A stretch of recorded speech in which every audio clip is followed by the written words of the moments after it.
E aí, pessoal, tudo bem com vocês? Vim falar um pouco para vocês sobre o nosso trabalho na matéria de bioestatística.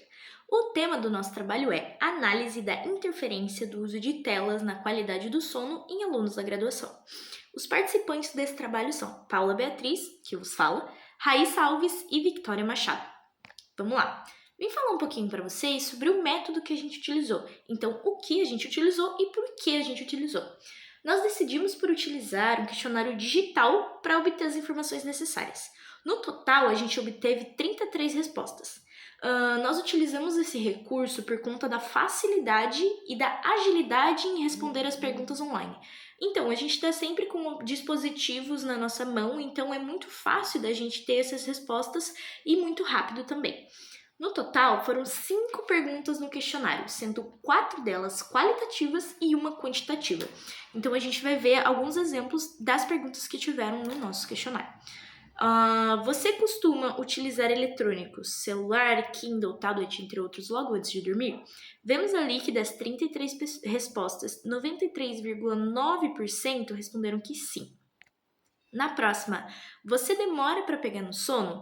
51,5% das pessoas responderam que sim, apresentam dificuldade de pegar no sono após o uso de telas.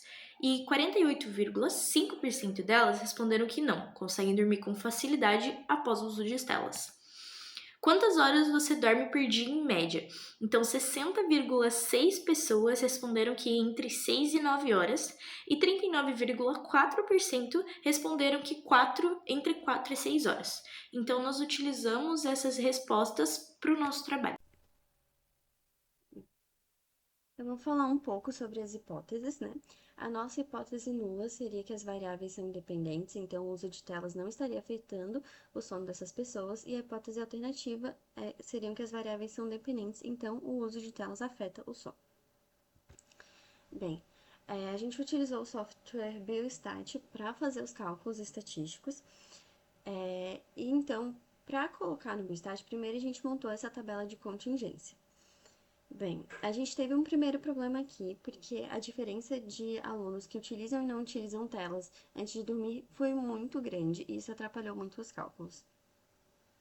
Mas ainda assim, a gente colocou esses valores lá no Biostat e recebemos esses resultados, com a tabela de Q quadrado. A gente escolheu o Q quadrado porque as variáveis que a gente tinha, como mostrado ali, elas eram variáveis qualitativas.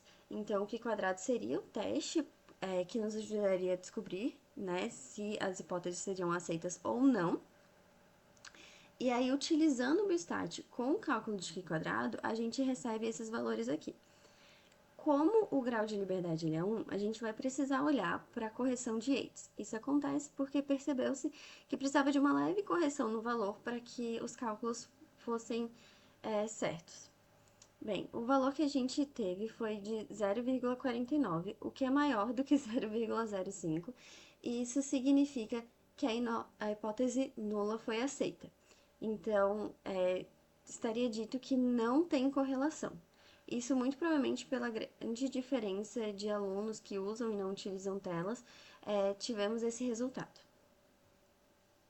Assim, a gente conclui que, a partir da pergunta como o uso do celular antes de dormir influencia na qualidade do sono e da hipótese gerada que, na perspectiva do estudante de biologia da UFSC, a exposição à luz de aparelhos eletrônicos afeta negativamente a qualidade do sono, a gente gerou uma hipótese que foi definida como hipótese nula, só que não foi aceita devido à grande quantidade de diferença entre pessoas que utilizam e as que não utilizam o aparelho eletrônico antes de dormir. Outros adicionais que a gente percebeu nesse processo foi que a gente notou que as pessoas que não utilizam o celular antes de dormir, elas acabam relatando ter uma qualidade de sono muito melhor e foram as que mais votaram que tinham um sono excepcional, que é classificado como 5. As pessoas que utilizam as telas estavam com sono entre o mediano e o não tão bom. Então a gente pode concluir que, mesmo a nossa hipótese não sendo aceita, a gente consegue perceber que, na perspectiva dos alunos, o celular, de certa forma, afeta sim na qualidade do sono, além de gerar indisposições físicas e mentais também, como cansaço, como ansiedade, entre outros.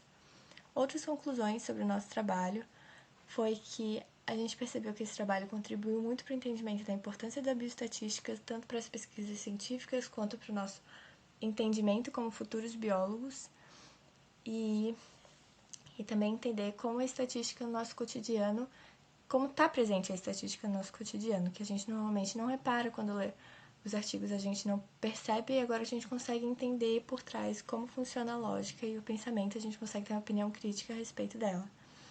Além disso, a gente aprendeu sobre a organização e sobre como é importante a gente ter uma coleta de dados boa, bem pensada, bem fundamentada, para a gente conseguir ter um bom resultado final. Esse trabalho foi realizado em conjunto, onde principalmente nas últimas aulas a gente debateu bastante as hipóteses e mesmo não tendo o resultado esperado, a gente conseguiu entender melhor como funciona a bioestatística. Beijo!